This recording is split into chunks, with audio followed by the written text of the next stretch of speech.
Yazımı kışa çevirdin, ahımı aldın. Yılan gibi yerlerde sürünesin. Yalancı bakışınla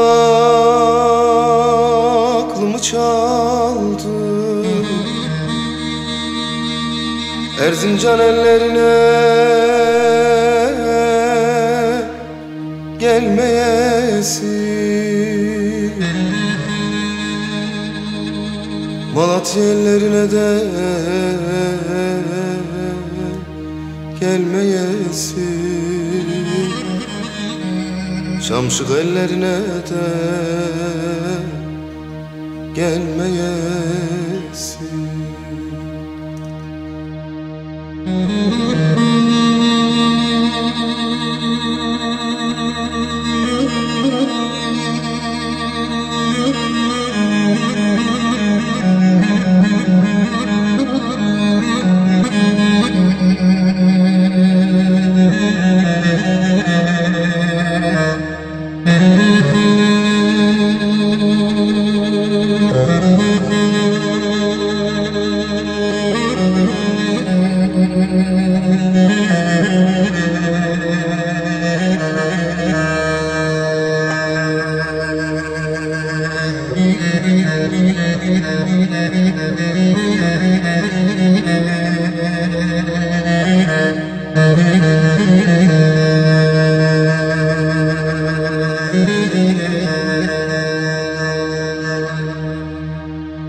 Gözlerimden dökülür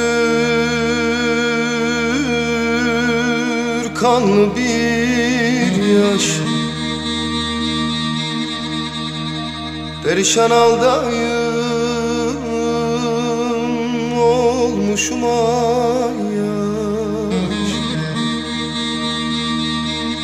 Bu dert beni eritir yavaş yavaş.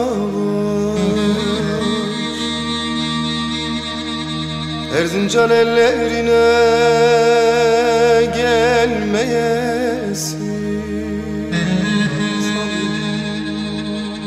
Arguvan ellerine de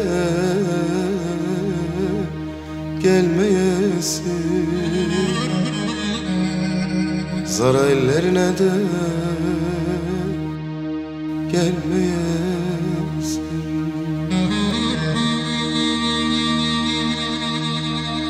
Dünyaya inandım, verdi bir rüya. Başımda döndürdü bir kara sevda. Şikayetim sana zalim bir de Mevla'ya.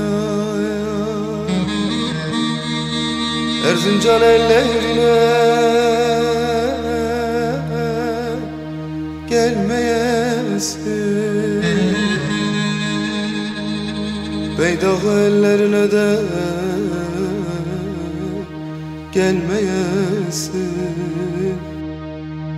Sivas ellerine de gelmeyesin.